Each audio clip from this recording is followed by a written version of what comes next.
نحمده ونصلي على رسوله الكريم أما بعد. In one hadith, Rasulullah sallallahu alayhi wa sallam said that once Sayyidina Musa alayhi salam spoke to Allah subhanahu wa ta'ala and asked him one very simple question. Musa alayhi salam asked Allah subhanahu wa ta'ala, Ay Rabb, عبدك المؤمن تقطر عليه الدنيا. Oh my Lord, why do you make the worldly possessions so limited upon your believing servant?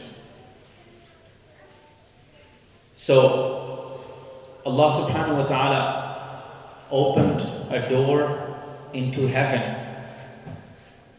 for Musa alayhi salam, and he took a peek inside. He looked at what's inside the heaven, Jannah.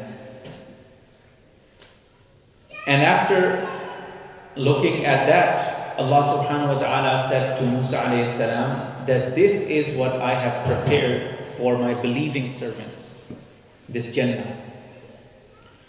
So Musa alayhi salam said to Allah subhanahu wa ta'ala, after seeing Jannah, he said, if this is what they will get after death, then even if a believer lost both his hands, both his legs, and he had to crawl on his face from the day he was born until the day he died, still it is as if he never saw a day of hardship.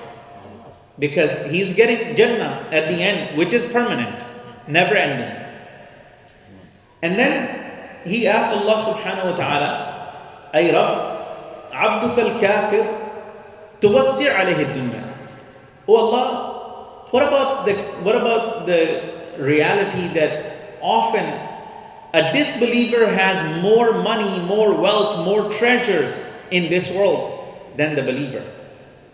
So Allah subhanahu wa ta'ala opened a door into hellfire, and Musa alayhi salam took a peek inside what's happening inside the hellfire.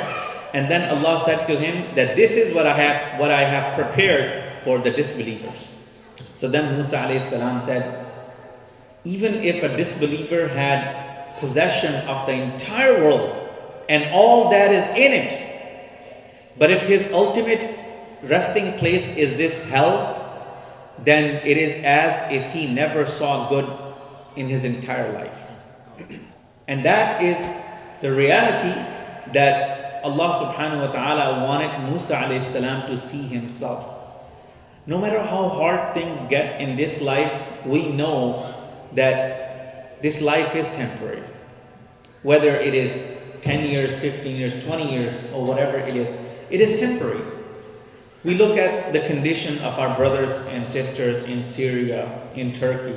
Especially, I mentioned that a few days ago as well about the Syrian brothers and sisters. They have gone through a lot in the last 12 years or 13 years since the start of the civil war. Many of them lost their homes. Many of them lost their family members, their relatives, their children, their spouses. And they became homeless. They left their country. They came into Turkey. Finally, they saw a place of refuge there. And they settled there. And now, after whatever number of years, they were hit by this massive earthquake that they lost everything again. Many of them lost their lives. In Syria, there was great devastation. In Turkey, there was great devastation. But if you look at it from a larger picture, you see that what Allah has prepared for the believers at the end, this is nothing. This is temporary. One way or the other, we all have to go, and we all have to say goodbye to this world. But if what is on the other side, what is in Akhirah good for us, then all the hardship is nothing. It will go away, whether in pain or in gain, it will go away. But if we lose in Akhirah, then that is the real loss. We are in the month of Sha'ban. This is the month that immediately precedes the month of Ramadan. And this is one month that Rasulullah sallallahu alaihi wasallam would dedicate to fasting for voluntary fasting more than any other month of the year. As it is mentioned by his beloved wife, Aisha radiallahu anha, she said that Rasulullah sallallahu alaihi wasallam would fast so successively in the month of Ramadan that he would, in the month of Sha'ban, that he would connect it and join it with the month of Ramadan. So all the way to the end, he would keep fasting. For the rest of the believers, this is also a virtuous month for fasting, voluntary fasting.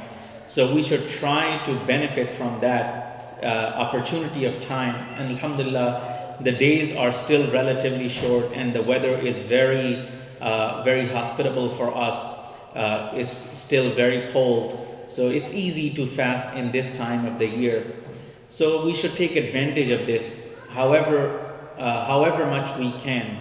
But we should only fast until the first half of this month. After the first half, it is not recommended for a believer to continue fasting unless you have a habit of fasting every Monday or Thursday or every Monday or every Thursday. You can continue that afterwards as well. But for general public, you should stop fasting at the end of the first half of the month, so you can start preparing to welcome the month of Ramadan with all the enthusiasm. Tonight, alhamdulillah, we had a special program for the kids, and some kids were asking, is there anything fun that we're going to do? So I want to say to the kids that yes, we did have something fun planned. We had a very interesting game for you, but unfortunately we ran out of time. We're going to call you back, inshallah. We're going to bring you back and we're going to have that game for you, and we're going to have the pizza for you too as well, inshallah. All right?